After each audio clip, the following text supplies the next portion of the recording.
I'm on a weird ledge, a weird angled two-step staircase when I do these things, so just keep that in mind. Okay. In the description box, I have my review of the latest Law & Order SVU episode.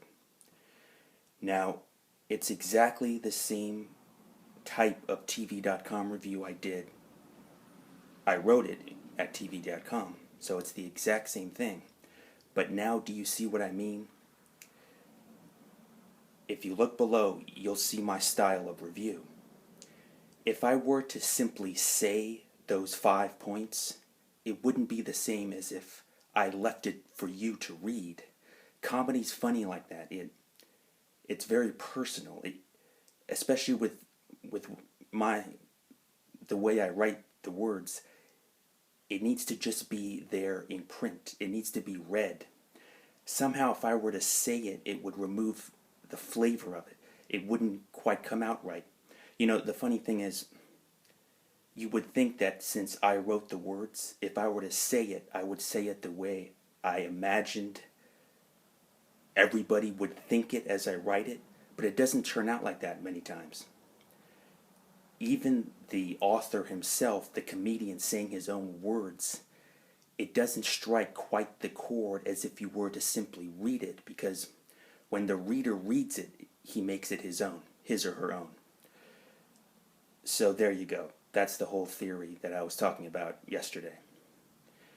Now, I realize that this is quite strange because this show, Law & Order SVU, it doesn't exactly lend itself to my style of review. You know, I go for the comedy of a show. I try to strike an ironic tone. And this show is as serious as it gets. It deals with rape, for heaven's sakes. It's as dark as can be. And I've often found when I was doing the TV.com reviews, just writing them, that this show was my biggest challenge each week, because you want to strike a chord of respect with the subject matter, which is most of the time very dark, but still keeping in with my style. My style works better with shows like Degrassi and Saturday Night Live.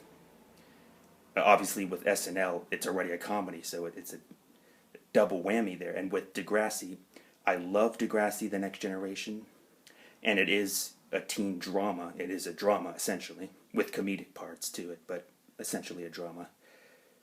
But it's a celebration of a lot of the cheesiness that goes on with the show. I love the show. It's more of an homage to, you know, the fact that teen shows in general follow certain tropes. And of course, the original 80s show of Degrassi was the ultimate in cheese, but it was good cheese.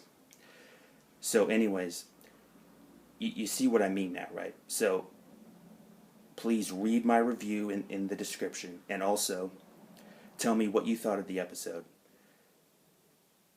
Any insights, thoughts about the episode? I'd love to talk about it with you. And